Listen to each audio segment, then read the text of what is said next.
બાઇડનના કાર્યકાળમાં border cross કરનારા હજારો illegal ઇમિગ્રન્ટ્સને બસમાં બેસાડીને ડેમોક્રેટિક સ્ટેટ્સમાં મોકલનારું ટેક્સાસ હવે આવા લોકોને સીધા જ આઈસને સોંપી દેશે.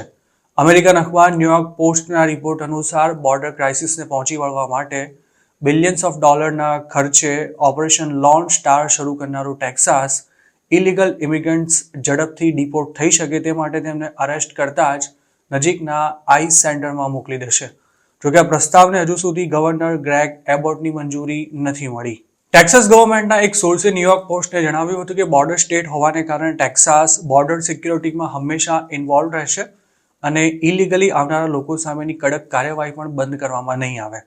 ટેક્સાસે આ પહેલા પોતાના ગાર્ડ્સને બોર્ડર પર તૈનાત કરવા તેમજ બોર્ડરને કવર કરવા ઉપરાંત ત્યાં રેઝર વાયર પાથરવાનું કામ પણ મોટા પાયે શરૂ કર્યું હતું, જેમાં રિયો ગ્રાન્ડે નદીમાં ફ્લોટિંગ બેરિયર્સ પણ લગાવવામાં આવ્યા હતા.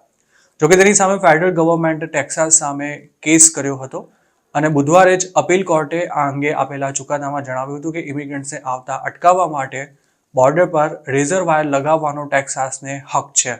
ટેક્સાસ અત્યાર સુધી 1.20 લાખ જેટલા ઇલીગલ ઇમિગ્રન્ટ્સને New York, Illinois, Philadelphia, Los Angeles તેમજ શિકાગો મોકલી ચૂક્યું છે. જૂન 2024 પછી મેક્સિકો બોર્ડર પરથી ક્રોસિંગ ઓછું થઈ જતા ટેક્સાસે બસો પણ લગભગ બંધ કરી દીધી હતી. જોકે હવે ઇમિગ્રન્ટ્સને લઈ જતી બસોનો રૂટ બદલાશે અને ડેમોક્રેટિક શહેરો કે પછી સ્ટેટ્સને બદલે તે સીધી આઈસના ડિટેન્શન સેન્ટર્સ પર જશે. મેક્સિકોવાળી લાઇનથી અમેરિકા જતા અનેક ઇન્ડિયન્સ પણ બોર્ડર ક્રોસ કરીને ટેક્સાસ અથવા એરિઝોનામાં જ દાખલ થતા હતા. હાલ તો આ લાઇન લગભગ બંધ થઈ ગઈ છે અને ટ્રમ્પ છે ત્યાં સુધી કદાચ મેક્સિકોથી અમેરિકામાં ઘૂસવું જરા પણ આસાન નથી રહેવાનું. ટેક્સાસે હાલમાં ડિટેન્શન સેન્ટર ઊભું કરવા માટે પણ ફેડરલ ગવર્મેન્ટને 1400 એકર જમીન આપવાની ઓફર કરી હતી.